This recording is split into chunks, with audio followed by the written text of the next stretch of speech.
get up. Time is barely on our side. And on we'll go. So ayun mga kalapatids, good day. Araw na linggo, habangan tayo kay Grisel. So ayan, laban sa North, second lap na ng SYB.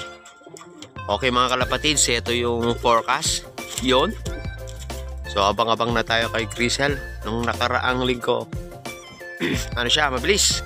Nasa 1159 pa yung speed niya. So ayun, maaga akong nagising ngayon para abangan siya. So ang release pala ngayon is Karanglan, Nueva Ecija. So second lap, nung first lap sa Rosario, La Union eh. So biglang kumanan yung laban mga kalapatids. Ayun, sana wag mabigla yung warrior natin na yun. So ayun, may speed kasi yung warrior ko na si Grisel. So sana ayun, tuloy-tuloy yung speed niya. Huwag maubusan hanggang sa final lap. At syempre sana umuwi muna ngayon mga kalapatids.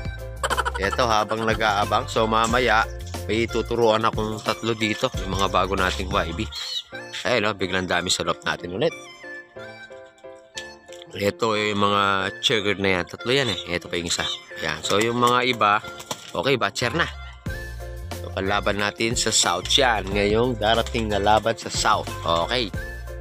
So ay mga kalapatids, sa parating na laban naman sa CRRPC. So ilalaban ko yung top color natin dito. Ayan yung pula. So mamaya paliliguan ko to. So sabay ano na rin, sabay pedering na rin siguro mga kalapatids. Ito. Pedering ko na rin. Tatlo na yan, sabay-sabay na. Okay mga kalapatids, update ako mamaya pag nakauwi na yung warrior ko.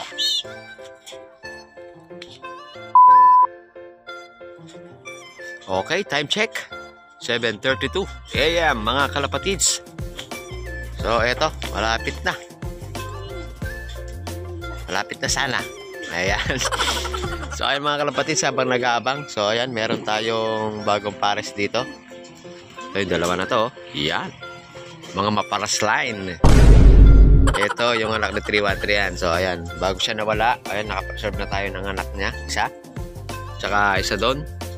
So tapos may isa pa tayong pinalimlim doon. Ano na yun? Pisa na. Ilang araw na rin. So bago nawala yung warrior natin na yun, nakapagtabi tayo ng tatlo niyang anak.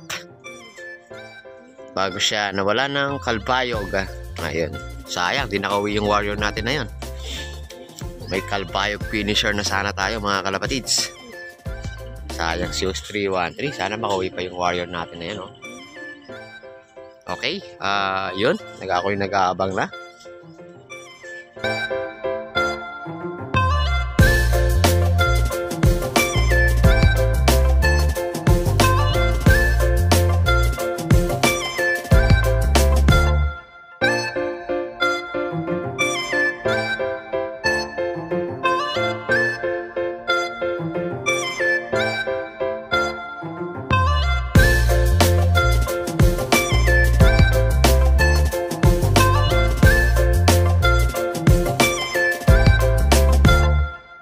Okay mga kalapatids, ito, na-late yung warrior natin mga kalapatids. So, ito siya si Grisel.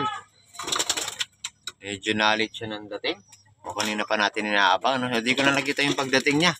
So, pag balik ko rito sa loob, ito, dito siya sa taas. Tapos, ayan na. So, ayan mga kalapatids. At least nakauwi yung warrior natin sa second lap. Ito yung sticker niya. Oh. Ayan. Okay, yun. Mga kalapatids, second lap, Karanglan, Nueva Ecija. Ito, nakauwi yung Grisel. So, may panlaban pa tayo sa next week. Okay.